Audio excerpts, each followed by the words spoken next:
Yorana et bienvenue sur Jurismana. Aujourd'hui, à la demande d'une auditrice, nous allons rapidement aborder la loi dite E20, ou plus spécifiquement le régime relatif à la publicité pour l'alcool et le tabac.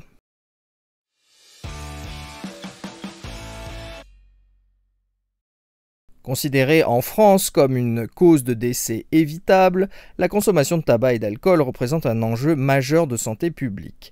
Ce sujet conduira de vifs débats parlementaires et doctrinaux qui eurent lieu lors du vote de la loi du 10 janvier 1991 relative à la lutte contre le tabagisme et l'alcoolisme, dite loi E20, du nom du ministre de la Santé de l'époque, venant accroître les restrictions relatives à la liberté de communication pour les boissons alcooliques et le tabac. En effet, pour le tabac, les produits entrant dans le champ de la prohibition ont vu progressivement leur nombre augmenter. Initialement, la loi du 9 juillet 1976 visait le tabac ou les produits du tabac ou les articles pour fumeurs.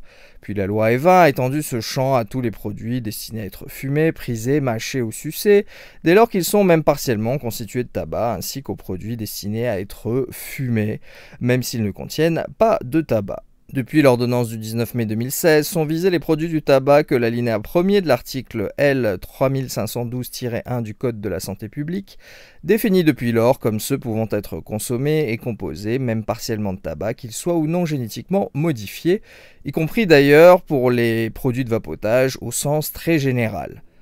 Pour l'alcool, l'interdiction partielle instaurée par la loi du 10 janvier 1991 n'est nullement novatrice et de nombreux textes antérieurs existait, avec notamment une loi du 23 août 1940 et une loi du 6 janvier 1951.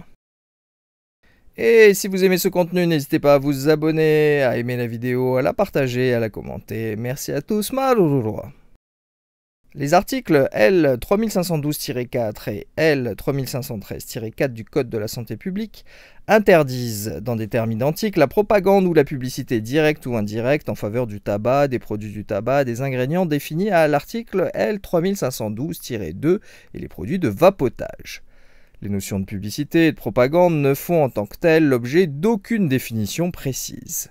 En 1990, le ministre Claude Évin affirmait que l'on considère que le terme publicité recouvre une activité ayant pour objet de faire connaître une marque alors que le mot propagande concerne un produit dans sa globalité. Le droit européen, lui, donne une définition plus précise de la notion de publicité. Il s'agit de toute forme de communication commerciale qui a pour but ou effet direct ou indirect de promouvoir un produit du tabac. L'article L. 3515-3 du Code de la santé publique instaure une seule et même peine d'amende de 100 000 € pour les personnes physiques, multipliée par 5 pour les personnes morales. Pour l'alcool, le régime de l'interdiction de principe de la publicité est énoncé par l'article L. 3323-2 du Code de la santé publique. À présent, seuls certains supports limitativement énumérés sont encore autorisés, à l'instar de la presse écrite ou encore pour la radio à certaines heures. Il n'y a ainsi plus de publicité pour l'alcool au cinéma par exemple. Il faut préciser que le législateur fait toutefois évoluer la liste au regard des évolutions technologiques. Les sanctions sont prévues par l'article L. 3351-7 du Code de la santé publique, à savoir 75 000 € d'amende, celle-ci pouvant voir son montant porté à 50% du montant des dépenses consacrées à l'opération illégale. Et voilà, nous en avons terminé avec cette très rapide vidéo sur le régime juridique national relatif à la publicité pour l'alcool et le tabac. Merci à tous et à très bientôt sur Jurismana. Parheyane.